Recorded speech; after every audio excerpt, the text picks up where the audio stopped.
Hello दोस्तों, इस video का स्वागत है। आप लोग कैसे? आई होप आप लोग अच्छे होंगे। दोस्तों आज की वीडियो में हम ब्लड बैंक से रिलेटेड एमसीक्यू लाए हुए हैं। जो ये एमसीक्यू है ब्लड ट्रांसफ्यूजन से रिलेटेड है। जो ये ब्लड ट्रांसफ्यूजन से जो एमसीक्यू हम यहाँ पे आज डिस्कस करेंगे, तो इसमें जितने भी एमसीक्यू हैं, जितना भी एमसीक्यू इसमें आप लोग देखेंगे, ये किसी न किसी एग्जाम में आया हुआ है, या पीजीआई में आया हुआ है, या एम्स में आया है, या एनएचएम में आया हुआ है। कहीं ना कहीं ब्लड बैंक का ये जो क्वेश्चन है, ये कहीं ना कहीं किसी एग्जाम का आया हुआ पेपर है। कहीं मतलब जैसे कि कभी एम्स में, ज़्यादातर इसमें जो क्वेश्चन है इसमें एम्स में आया हुआ है 2004 में, 8 में, 10 में, 12 में। तो आप लास्ट तक जरूर देखना, जरूर कुछ सीखने को मिलेगा। तो हम स्टार्ट करते हैं। सबसे पहले हम क्वेश्चन देखते हैं। सबसे पहला क्वेश्चन है कि पूछ रहा है कि एमसी कॉमन दोस्तों एमसी में most common blood transfusion reaction is, जो most common blood transfusion reaction होता है किसमें होता है? Febrile non hemolytic transfusion reactions में, या हेमोलाइसिस में, या ट्रांसमिशन इन्फेक्शंस में, या इलेक्ट्रोलाइट इम्बैलेंस में। तो इसमें से राइट आंसर हमारा जो हो जाएगा, पहला ऑप्शन हमारा करेक्ट हो जाएगा, febrile non hemolytic transfusion reaction. ये मतलब कि कॉमन टाइप का रिएक्शन है, जिसमें जब हम किसी भी पेशेंट को अगर जब ब्लड डोनेट किया जाता है, उसमें जब ब्लड चढ़ाया जाता है रेसिपिएंट को, तो उसका इम्यून रिस्पॉन्स के अगेंस्ट में उसको क्या होता है, फीवर हो सकता है या चिल्स हो सकता है। तो जो भी कंपोनेंट अगर रेसिपिएंट को चढ़ाया जाता है तो उसमें देखने को मिलता है उसको फीवर हो गया है या चिल्स, ठंड लग रही है, तो वो इम्यून रिस्पॉन्स के थ्रू होता है। इसलिए जो मोस्ट कॉमन हमारा ट्रांसफ्यूजन रिएक्शन है उसे बोलते हैं febrile non hemolytic transfusion reaction. Second number question देखते हैं। सेकंड नंबर में क्वेश्चन पूछ रहा है कि all of the following infections में be transmitted by blood transfusion except, इसमें से कौन सा ऐसा जो है इन्फेक्शन है जो कि ब्लड के ट्रांसफ्यूजन के थ्रू क्या होता है, ट्रांसमिट होता है, एक्सेप्ट मतलब किसको, एक को छोड़ करके। इसमें कौन कौन से ऐसे हैं कि जो ब्लड ट्रांसफ्यूजन के रिएक्शन से थ्रू होता है, उसे छोड़ करके आपको बताना है कि किस एक्सेप्ट में किसके थ्रू जो ब्लड ट्रांसफ्यूजन थ्रू नहीं होता है। ऑप्शन में है पार्वोवायरस भी, जो पार्वो-B9 है, ये भी हमारा क्या होता है, ब्लड ट्रांसफ्यूजन रिएक्शन है। हेपेटाइटिस सी दोस्तों, हेपेटाइटिस सी जो है ये भी हमारा हेपेटाइटो है। और साइटोमेगालो वायरस जो है ये भी हमारा क्या होता है, ब्लड ट्रांसफ्यूजन के थ्रू इन्फेक्शन होता है। डेंगू जो वायरस है दोस्तों, राइट आंसर हमारा डेंगू वायरस हो जाएगा। डेंगू वायरस क्या होता है, एक बाइट करेगा इन्फेक्टेड जो हमारे मॉस्किटोस होते हैं, एडिज मॉस्किटो, अगर इन्फेक्टेड मॉस्किटो रहेगा, जब वो काटेगा फिर उसके बाद वो जाके किसी और काटेगा, तब ट्रांसफ्यूजन होता है। ब्लड ट्रांसफ्यूजन के थ्रू ये नहीं होता है, मॉस्किटो के थ्रू होता है इन्फेक्शन। नेक्स्ट क्वेश्चन देखते हैं। नेक्स्ट क्वेश्चन है कि which of the following is the least likely complication after massive blood transfusion, लेकिन कौन सी जटिलता बड़े पैमाने पर अगर के बाद सबसे कम संभावित होते हैं? जब बड़े पैमाने पर हम ब्लड ट्रांसफ्यूजन करते हैं, मैसिव ब्लड ट्रांसफ्यूजन हम करते हैं, तो उसमें सबसे कम संभावित कौन सा पैमाना है? इसमें ऑप्शन में है हाइपरकैलेमिया, सिट्रेटॉक्सिटी, हाइपोथर्मिया, मेटाबॉलिक एडिसोसिस। निम्नलिखित में से कौन सी जटिलता बड़े पैमाने पर रक्त आधान करने के बाद सबसे कम संभावित होते हैं? इसमें से ऑप्शन राइट आंसर हमारा जो हो जाएगा, मेटाबॉलिक एसिडोसिस। राइट आंसर क्या हो जाएगा हमारा, मेटाबॉलिक एसिडोसिस। इसमें क्या होता है, जो एसिड्स के हैं हमारे ब्लड में क्या होता है, मात्रा हमारे बॉडी में इंक्रीज होते हैं। फ्रेश होल ब्लड, उसको होल्ड लिखा, fresh whole blood transfusion in done in how much time of collection, अगर फ्रेश होल ब्लड कितने दिन का टाइम का माना जाता है जब हम कलेक्शन करते हैं, तो फ्रेश होल ब्लड जो ट्रांसफ्यूजन हम करते हैं और done with the how much time of collection, कितने टाइम में हमारा क्या करना चाहिए, कलेक्ट करना चाहिए। हमारा ऑप्शन में है इमीडिएटली, 1 आवर्स, 4 आवर्स, 24 आवर्स। इसमें से राइट आंसर हमारा जो है 24 आवर्स हमारा करेक्ट आंसर हो जाएगा। जब भी कोई फ्रेश होल ब्लड जो होता है वो 24 आवर्स का होता है, उसमें भी एंटीकोगुलेंट होता है, मतलब 24 आवर्स के अंदर ही उसे ट्रांसफ्यूज कर देना चाहिए। अगर उससे अगले दिन अगर 24 आवर्स से ज़्यादा हो रहा है तो इसका मतलब ओल्ड ब्लड हो गया। दो होते हैं, fresh blood, fresh whole blood हो गया, एक हमारा ओल्ड हो गया। तो फ्रेश में हो गया 24 आवर्स के अंदर में ही जब ट्रांसफ्यूज ब्लड को किया जाता है उसे फ्रेश होल ब्लड बोलते हैं। ओल्ड ब्लड हमारा हो गया जब 24 आवर्स ज़्यादा, जैसे हम पीआरबीसी या होल ब्लड को स्टोर करके रखते हैं 21 डेज, 28 डेज, 35 डेज के लिए, तुम्हारा क्या हो जाएगा, ओल्ड होल ब्लड हो जाता है। नेक्स्ट क्वेश्चन देखते हैं। Which of the following investigation should be done immediately to the best confirm में non matched blood transfusion rejection, निम्नलिखित में कौन सी जांच नॉन मैच्ड रक्त आदान प्रक्रिया की सर्वोत्तम पुष्टि के लिए तुरंत की जानी चाहिए? मतलब निम्नलिखित कौन सा ऐसा जो जांच है जो कि गैर सुमेलित मतलब बिना क्रॉस मैच किए हुए रक्त आदान प्रदान करने की पुष्टि के लिए तुरंत की जानी चाहिए? तो इसमें ऑप्शन हमारा हो गया indirect combat test, direct combat test, antibody in patient serum, antibody in donor serum. तो राइट आंसर हमारा जो हो जाएगा direct combat test. Direct combat test जो होता है इसका इन्वेस्टिगेशन करते हैं सर्वप्रथम। तो डायरेक्ट कॉम्बैट टेस्ट में क्या होता है, इसमें एंटीबॉडी और कॉम्प्लीमेंट जो होते हैं प्रोटीन के, ये रेडी होते हैं बाउंड करने के लिए, रेड सेल के सरफेस पे जो हमारा होता है उसे बाउंड करने के लिए रेडी होते हैं। इसीलिए इसे हम डायग्नोस करते हैं। जैसे ऑटो इम्यून डिसऑर्डर हो गया हमारा, तो ऑटो इम्यून हेमोलाइटिक एनीमिया हो गया, या हमारा एचडीएन हो गया, हेमोलाइटिक डिजीज ऑफ न्यूबॉर्न हो गया, उसके क्या करते हैं डायग्नोसिस करने के लिए भी देख लेते हैं। तो डायरेक्ट हमारा हो गया। इनडायरेक्ट में क्या होता है, इनडायरेक्ट में भी डिटेक्ट हम करते हैं एंटीबॉडी जो पेशेंट के सीरम में है, जो पेशेंट के सीरम में है उसके हम उसका वह हम एंटीबॉडी डिटेक्ट करते हैं पेशेंट के सीरम में against the red blood sales. जो रेड ब्लड सेल्स ह्यूमन को जो डोनर है, डोनर का जब रेड ब्लड सेल्स चढ़ाया जाता है तो उसके अगेंस्ट में जो पेशेंट है या जो रेसिपिएंट है उसकी बॉडी में एंटीबॉडी तो नहीं है उसको अगेंस्ट में उसको डिस्ट्रॉय करने के लिए, इसलिए उसको एंटीबॉडी को डिटेक्ट करते हैं एंटीबॉडी में। छठे नंबर क्वेश्चन है कि blood component producer, blood component जो प्रोडक्ट है, सॉरी दोस्तों, प्रोडक्ट और ब्लड कंपोनेंट के प्रोडक्ट कौन कौन से हैं। तो होल ब्लड की बात करेंगे तो होल ब्लड में सभी आ जाते हैं, चाहे प्लेटलेट्स हमारे हो, फ्रेश फ्लोटिंग प्लाज्मा हो या ल्यूकोसाइट रिड्यूस आरबीसी हो, ऑल ऑफ द अबव। इसलिए राइट आंसर हमारा क्या हो जाएगा, all of the above right answer हो जाएगा। नेक्स्ट क्वेश्चन देखते हैं।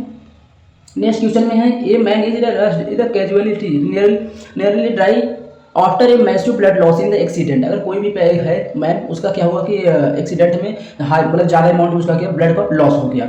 It is not much time to the match blood group. उस टाइम क्या करते हैं हम मैच नहीं करा सकते ब्लड ग्रुप का, तो फिजिशियन अगर डिसाइड करता है कि कौन सा ब्लड ग्रुप उसे ट्रांसफ्यूज करना चाहिए तो कौन सा इमीडिएटली में कौन सा करेंगे हम, अगर फिजिशियन बोलते हैं। ऑप्शन में है O negative, A B positive, O positive, A B negative. तो इसमें राइट आंसर हमारा जाएगा O negative.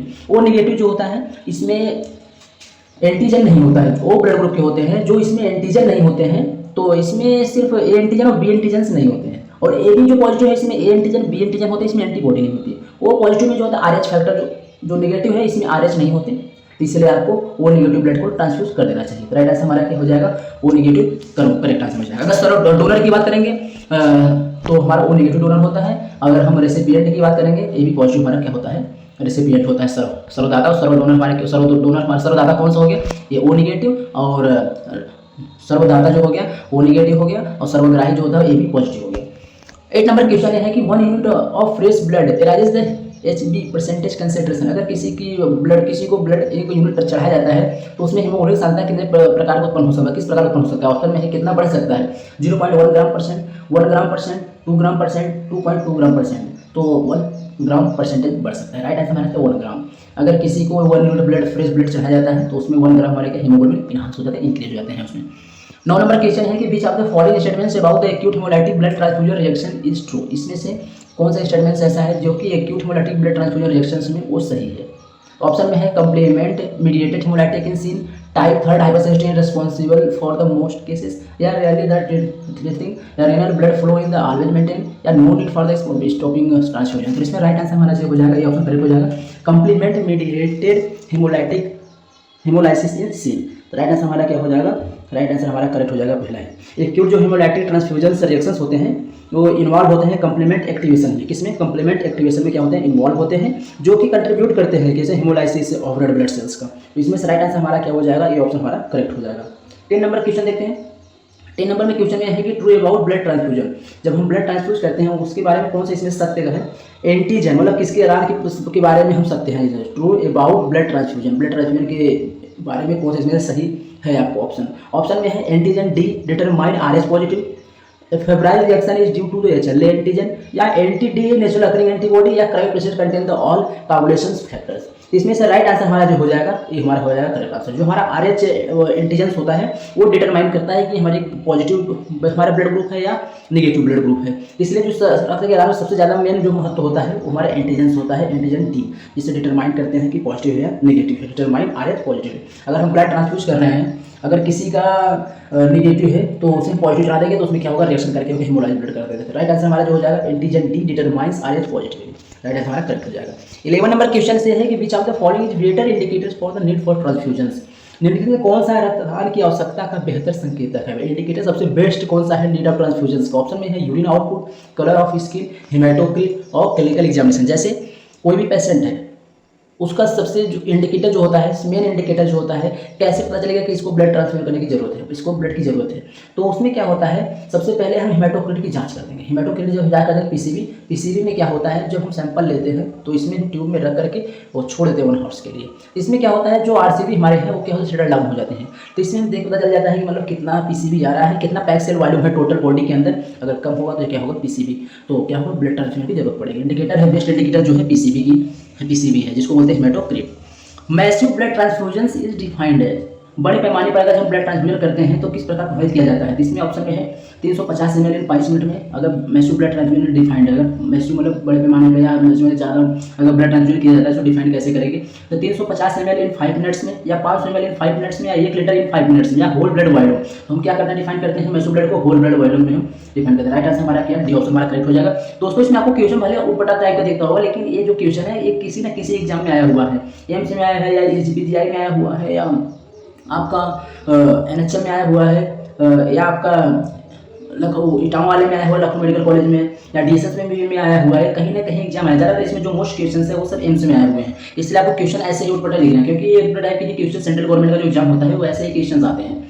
How long can blood store with CPD. CPD जो एंटीकोगुलेंट है जिसको बोलते हैं सिट्रेट फॉस्फेट डेस्टोर एडिनिन। तो इसमें जो हम ब्लड स्टोर करते हैं ब्लड को, तो कितने टाइम के लिए हम स्टोर करते हैं। तो इसमें ऑप्शन में है 12 days, 21 days, 28 days, 48 days. Right answer 28 days हो गया। अगर इसमें 35 डेज होता तो 35 डेज वाला ऑप्शन करेक्ट होता, क्योंकि सीपीडीए जो है सीपीडीए में 35 डेज के लिए हम क्या करते हैं, ब्लड को स्टोर करके रखते हैं। अगर हम एंटीकोगुलेंट के बारे में बात करें, जो ब्लड में एंटीकोगुलेंट होते हैं, तो सबसे पहले हमारा क्या होगा, एसीडी, एसिड सिट्रेट डिस्टोज। इसको 21 डेज के लिए हम क्या करते हैं, ब्लड को स्टोर करके रखते हैं। अगर सीपीडी हो गया, सिट्रेट फॉस्फेट डिस्टोज, सीपीडी, इसको कितने 7 डेज प्लस एनहांस कर दो, इसमें 7 डेज प्लस एनहांस कर दो, 28 डेज हो गया। अब इसके बाद सीपीडीए जब हो जाएगा, सीपीडी और एडिनिन जब जुड़ जाएगा इसमें एंटीकोगुलेंट हो, तो इनमें 28 डेज में फिर 7 डे प्लस कर दो, तो कितना हो जाएगा 35 डेज। 35 डेज हो गया। इसका मतलब जो है सीपीडीए जो है 35 डेज के लिए ब्लड को स्टोर करके रखा जा सकता है, लेकिन इसमें ऑप्शन में नहीं था 28 डेज, इसलिए राइट आंसर 28 डेज हो गया। और इसमें और इसे एनहांस करना है ब्लड के स्टोरेज को, इसमें सैगम एंटीकोगुलेंट होता है, सैगम।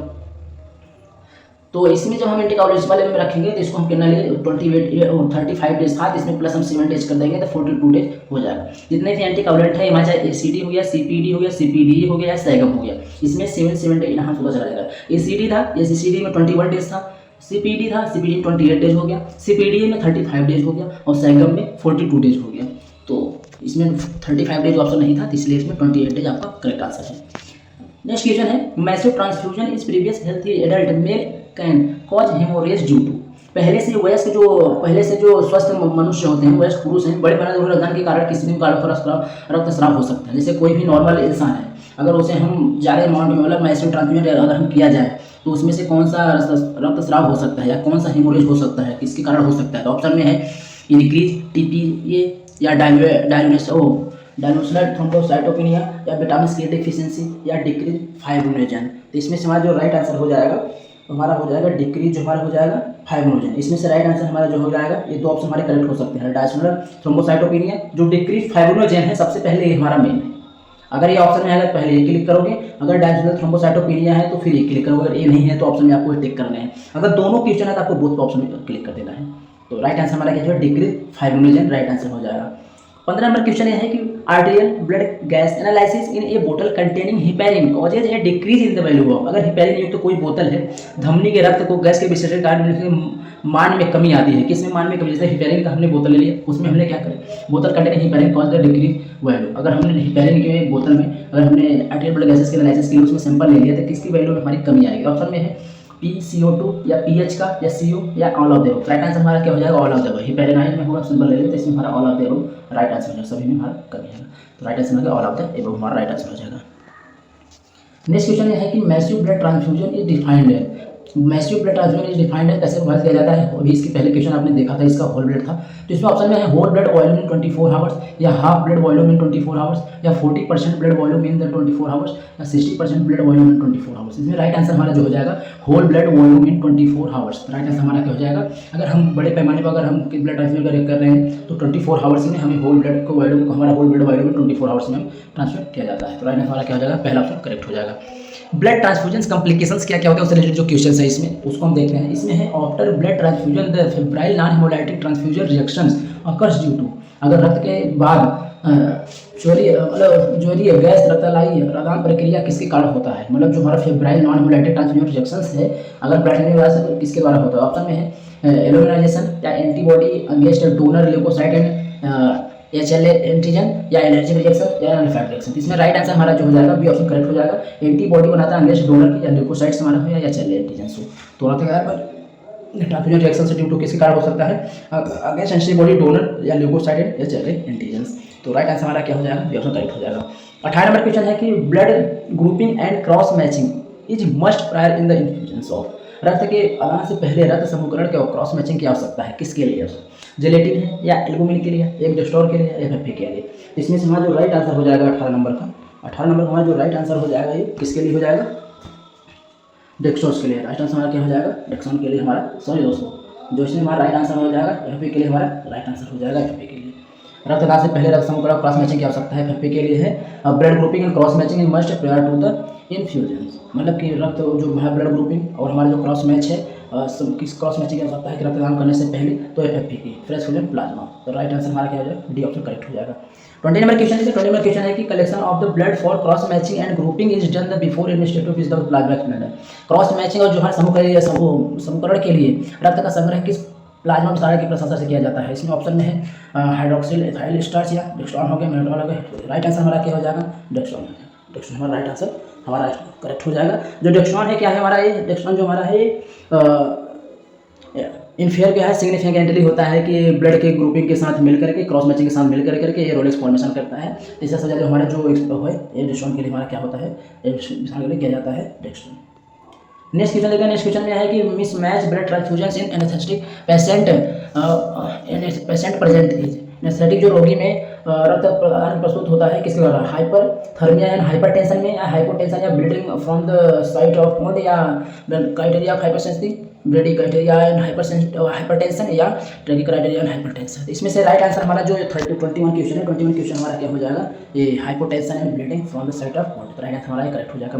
Miss match blood transfusion in the anaesthetic patient present in, अगर मिस मैच ब्लड ट्रांसफ्यूजन हो गया एनेस्थेटिक पेशेंट उसमें, तो हमारा राइट आंसर क्या हो जाएगा? Hypotension and bleeding from the site of wound में हो जाएगा हमारा होने लगेगा। 22 का क्वेश्चन है, 22 का क्वेश्चन है कि all of the following are major complication of the massive transfusion except. Massive ट्रांस जो हमारे जितने भी टाइप के हमारे सभी प्रकार, जो इसमें से कौन सा मेजर कॉम्प्लिकेशन है जो हम मैसिव ट्रांसफ्यूजन किसको छोड़ करके? हाइपोकैलेमिया है, हाइपोमैग्नीसियम है, हाइपोथर्मिया है, हाइपोकैलेमिया है। इसमें से राइट आंसर हमारा जो हो जाएगा हाइपोकैलेमिया हो जाएगा। हाइपोकैलेमिया मींस क्या होता है? लो पोटेशियम हो गया। हाइपो माने लो हमारा मैग्नीशियम लेवल, हाइपोथर्मिया माने हमारा टेम्परेचर जो कम हो जाना, हाइपोकैलेमिया माने हाइपोकैल्शियम का कम हो जाना। इसमें से राइट आंसर हमारा जो होगा हाइपोकैलेमिया है। इसको छोड़ करके major complication massive transfusion except, इसको छोड़ करके बाकी को सभी हमारे क्या एक्सेप्ट हमारे है।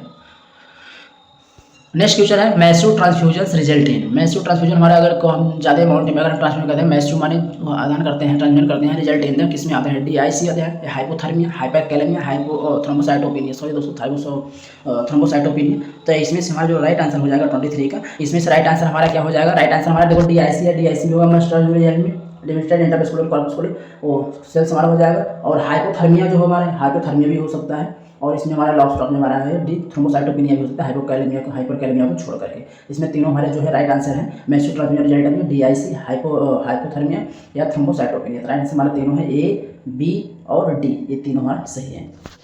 24 नंबर क्वेश्चन ये है कि the maximum life of the transfuse RBC, अगर किसी को ट्रांसफ्यूज किया जाता है RBC, जो RBC ट्रांसफ्यूज किया गया है उसका जो लाइफ स्पैन है तो कितना टाइम तक होता है? तो उसमें ऑप्शन में 1 आवर्स के लिए, 1 डेज के लिए, 50 डेज के लिए, 50 डेज के लिए या 100 डेज के लिए। राइट आंसर क्या हो जाएगा? 50 डेज। जो ब्लड ट्रांसफ्यूज किया जाता है उसमें जो RBC होता है उसका लाइफ इंटरवल जो होता है 50 से लेकर 60 डेज तक होता है, 50 से 60। वैसे नॉर्मल अगर RBC की लाइफ स्पैन 120 डेज होता है, और अगर जो ब्लड ट्रांसफ्यूज होने पर उसकी RBC का जो मैक्सिमम लाइफ है वो 50 से 60 डेज होता है। नेक्स्ट क्वेश्चन देखते हैं। नेक्स्ट में प्लेटलेट्स कैन बी स्टोर, जो प्लेटलेट्स को स्टोर किया जाता है कितने टेम्परेचर पे कितने दिन के लिए किया जाता है? इसमें 20 से लेकर 24 डिग्री सेल्सियस में 5 डेज के लिए क्या किया जाता है? स्टोर किया जाता है। 20 से लेकर 24 डिग्री सेल्सियस फॉर 5 डेज के लिए क्या करता है? प्लेटलेट्स स्टोर किया जाता है 5 दिन के लिए। और blood platelets in store blood do not remain functional option. इसमें ऑप्शन में है कि blood platelets in stored blood do not remain functional after. अगर जैसे को मान लो कोई ब्लड प्लेटलेट्स है अगर जो स्टोर हुआ है उसमें जो प्लेटलेट्स हैं वो फंक्शन कितने टाइम के बाद नहीं करता। इसमें ऑप्शन में है जैसे होल ब्लड है, होल ब्लड में क्या प्लेटलेट सेपरेट नहीं किए हैं, उसमें जो प्लेटलेट्स है वो कितने टाइम तक जो है वर्क करता है या फंक्शंस करता है। तो ऑप्शन में है 24 आवर्स, 48 आवर्स, 72 आवर्स, 96 आवर्स। इसमें से राइट आंसर जो है 24 आवर्स। अगर होल ब्लड है, अगर हम उसको सेपरेट नहीं किए हैं 24 आवर्स तक बीच में, तो उसमें जो हमारा प्लेटलेट्स होता है प्लेटलेट फंक्शन नहीं करेगा 24 आवर्स के लिए। अगर हम स्टोर नहीं 24 आवर्स के बाद अगर वो कर रहे हैं तो इसमें जो हमारा प्लेटलेट जो फंक्शन नहीं करेगा 24 आवर्स के बाद। 27 नंबर क्वेश्चन है कि indicator of fresh frozen plasma indication of fresh frozen plasma hypovolemia या न्यूट्रिएंट सप्लीमेंट या कार्बोक्सिल फैटी डेफिशिएंसी या वाटर टॉक्सिसिटी या हाइपोएल्बुमिनिया और हाइपोएल्बुमिनिया। तो इसमें से राइट आंसर हमारा जो 27 का है, 27 का ऑप्शन हमारा क्या हो जाएगा, सी ऑप्शन हमारा करेक्ट हो जाएगा, कोआगुलेशन फैक्टर डेफिशिएंसी। तो राइट आंसर हमारा क्या हो जाएगा, कोआगुलेशन फैक्टर डेफिशिएंसी के लिए हम फ्रेश प्लाज्मा का 28 नंबर क्वेश्चन है। 28 नंबर क्वेश्चन है कि true about FFP, fresh plasma में कौन सा इसमें से सही है, फॉलोइंग इज बाकी सभी को छोड़ कर रखे, गुड सोर्स और कोआगुलेशन फैक्टर्स, या prepare from the single unit blood, या coagulation factor level are equal to plasma, या नन ऑफ द अबव। इसमें राइट आंसर होगा नन ऑफ द अबव। इसमें से सभी जो है फ्रेश प्लाज्मा के ऑर्डर में वायरस करेक्ट है, इसमें से हमारा राइट आंसर क्या हो जाएगा, none of the above, right answer correct हो जाएगा। स्टोर प्लाज्मा इज डिफाइंड है, जो संग्रहित प्लाज्मा में निम्न की कमी से होता है, किसकी कमी से होता है, जो हमारे हैं स्टोर प्लाज्मा की। इसमें से ऑप्शन देखेंगे हम, तो ऑप्शन में है factor 7, 8, factor 2 and 5, factor 5 and 8, factor 7 और 9। तो यहाँ पे जो हमारा क्या था क्वेश्चन में पूछा था कि store plasma is deficient in, संग्रहित प्लाज्मा में की कमी होती है, किसमें कमी होती है, फैक्टर 7 और 8 में, या फैक्टर 2 एंड 5 में, फैक्टर 5 एंड 8 में, फैक्टर 7 और 9 में। तो इसमें से राइट आंसर जो हमारा है वो 5 और 8 में है, 5 और 8 में। इसमें हमारा दोनों जो होते हैं वो लेवाइल फैक्टर है, और जो फैक्टर 7 और 8 है, 7 क्या स्टेबल फैक्टर्स है, 8 जो हमारा लेवाइल फैक्टर है। फैक्टर सेकंड जो है हमारा 2 है, वो भी हमारा क्या होगा, स्टेबल फैक्टर है, और 5 जो हमारा है लेवाइल फैक्टर है, और इसमें दोनों हमारा क्या है, स्टेबल फैक्टर्स हैं। इसलिए राइट आंसर हमारा जो हो जाएगा फैक्टर 5 जो हमारा है लेवाइल फैक्टर है, और 8 भी हमारा क्या है, लेवाइल फैक्टर्स है। 30 नंबर क्वेश्चन देखते हैं। 30 नंबर क्वेश्चन से है with reference to the press frozen plasma which one of the following statements is not correct. इसमें से कौन सा एक स्टेटमेंट जो है नॉट करेक्ट है, it is used as volume splendor, या इट स्प्लेंडर, या it is the storage -40 -50 source of the coagulation factor, या इट गिवन डोजेज 12 से 15 ml पर केजी बॉडी वेट। तो इसमें से एफएफपी की तुलना में one of the following statement not correct, इसमें से कौन सा करेक्ट जो है नहीं है। तो इसमें से राइट आंसर हमारा जो हो जाएगा पहला ऑप्शन करेक्ट हो जाएगा, it is use for the volume Splendor, मतलब वॉल्यूम को बढ़ाने के लिए इसको यूज किया जाता है, इसका वैसा नहीं है एफएफपी का। तो राइट हमारा जो राइट आंसर इसमें हो जाएगा, राइट आंसर हमारा पहला सही हो जाएगा। इन कोलोनोसिस्टोटोमी अगर गॉलब्लैडर को हम रिमूव करते हैं तो fresh colon plasma should be given, तो दिया जाता है कभी जस्ट बिफोर ऑपरेशन, या at time of the operation, या 6 आवर बिफोर ऑपरेशन, या 12 आवर्स आफ्टर ऑपरेशन। इसमें राइट आंसर हमारा क्या हो जाएगा, ऑप्शन ए करेक्ट हो जाएगा, जस्ट बिफोर ऑपरेशन, ऑपरेशन से पहले ही जब गॉलब्लैडर का ऑपरेशन होता है, गॉलब्लैडर रिमूव करते हैं, तो fresh colon plasma should be given just before operation, operation से पहले दिया जाता है। 32 क्वेश्चन है कि half life of factor 8, half life of factor 8 जो होता है, हाफ लाइफ फैक्टर 8 जो होता है कौन सा होता है, हाफ लाइफ फैक्टर 8 जो है कितना टाइम के लिए होता है, 4 आवर्स के लिए है, 34 आवर्स के लिए है, या 4 आवर्स के लिए है, या 48 आवर्स के लिए है। तो इसमें से राइट आंसर हमारा क्या हो जाएगा, 48 आवर्स के, सॉरी दोस्तों 8 आवर्स के लिए। इसमें जो right answer half life of factor 8 जो है उसका 8 आवर्स होता है, अगर कहीं कहीं आपको मिल जाएगा 8 से लेकर 12 आवर्स तक। तो हमारा राइट आंसर क्या हो जाएगा, और ऑप्शन करेक्ट हो जाएगा। हाफ लाइफ ऑफ फैक्टर 8 का कितना होना चाहिए, 8 से लेकर 12 तक होना चाहिए। तो इसमें राइट आंसर में कौन सा 8 है, राइट आंसर हमारा 8 हो जाएगा। अगर हम फैक्टर 8 की बात करेंगे, फैक्टर ए को हीमोफीलिया ए बोलते हैं, हीमोफीलिया ए, फैक्टर 8 को बोलते हैं हीमोफीलिया ए। 33 का क्वेश्चन है Rosenthal syndrome is seen in the deficiency of factors. जो रोसेंथल सिंड्रोम है किसकी डिफिशियंसी के फैक्टर से दिखता है, सेकंड फैक्टर, 5 फैक्टर, फिर 9 फैक्टर, 11 फैक्टर। इसमें से राइट आंसर हमारा जो होगा 11 फैक्टर। जो 11 फैक्टर है उसमें देखने को मिलता है कि ये रोसेंथल सिंड्रोम नोन है, जिसको हम बोलते हैं कि हीमोफीलिया सी, इसको हीमोफीलिया सी बोलते हैं, जो कि रोसेंथल सिंड्रोम में देखने को मिलता है। इसमें क्या होता है, ब्लड डिसऑर्डर है, जो कि ये deficiency of the specific clotting factor जो डिफिशियंसी हो जाती है। तो इसमें से राइट आंसर बनेगा 11 फैक्टर हमारा सही है, जो कि जिसको बोलते हैं हीमोफीलिया सी। तो ऐसे भी आंसर ऐसे भी क्वेश्चन आ सकते हैं कि मान लो दे दिया है haemophilia A, haemophilia B, haemophilia C, ऊपर फैक्टर का नाम दे दिया है, कौन से फैक्टर ऐसे हैं जिसके थ्रू ये हीमोफीलिया होता है, या हीमोफीलिया का नाम ऊपर दे दिया है, नीचे फैक्टर्स दे दिए हैं। तो ऐसे क्वेश्चन में क्वेश्चन पूछता है। 34 नंबर क्वेश्चन है कि क्रायोप्रेसिपिटेट कंटेंट, जो क्रायोप्रेसिपिटेट होते हैं उसमें कौन कौन से फैक्टर जो है कंटेंट होते हैं, फैक्टर सेकंड है, फैक्टर 8 है, फैक्टर 5, फैक्टर 9 है। तो इसमें से जो राइट आंसर हमारा हो जाएगा फैक्टर हमारा जो 34 का है, इसमें हमारा क्या है, क्रायोप्रेसिपिटेट जो होगा। क्रायोप्रेसिपिटेट में हमारे कौन कौन से फैक्टर्स होते हैं, तो फैक्टर हमारे होते हैं फैक्टर 8 होते हैं, 1 मिलीग्राम फैक्टर होते हैं, या 12 फैक्टर होते हैं हमारे, 5 नोनोजेन होते हैं। जो हमारे क्रायोप्रेसिपिटेट में फैक्टर 8, 1 मिलीग्राम फैक्टर, या और 5 नोनोजेन, या फैक्टर 13, ये हमारे तीनों क्रायोप्रेसिपिटेट में होते हैं। इसलिए इसमें ऑप्शन में जो हमारे हैं फैक्टर 8 है, तो राइट आंसर हमारा क्या हो जाएगा, फैक्टर 8 करेक्ट आंसर हो जाएगा। 35 number question cryoprecipitate in A rich source of, जो क्रायोप्रेसिपिटेट है उसमें रिच सोर्स किसका होता है, तो अभी आप लोगों ने देखा फैक्टर 8 जो था उसका होता है। तो राइट आंसर हमारा फैक्टर 8 हो गया। और फैक्टर कौन सा था, 1 मिलीग्राम फैक्टर था, फैक्टर 13 था, 5 नोनोजेन था। तो राइट आंसर हमारा क्या हो जाएगा, बी ऑप्शन हमारा करेक्ट हो जाएगा। जैसे उसमें था इसमें वैसे इसमें भी है, तो फैक्टर 8 राइट आंसर हमारा हो जाएगा।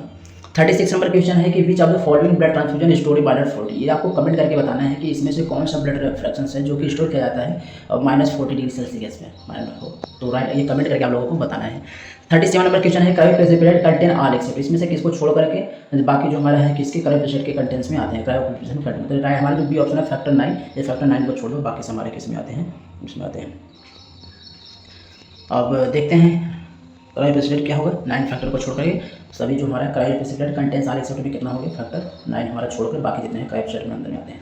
आई होप दोस्तों आपको ना समझ में होगा, समझ में नहीं आएगा तो कमेंट कर पूछना जरूर। आपको देखने में बोरिंग लगेगा, लेकिन जो नहीं समझ आएगा कमेंट करके पूछना, क्योंकि ऐसे ही क्वेश्चन एग्जाम्स में आते हैं, एम्स में, सेंट्रल गवर्नमेंट में, जैसे जो क्वेश्चन पढ़ते ही समझ नहीं आता क्या क्वेश्चन पूछ रहा है। तो आप लोग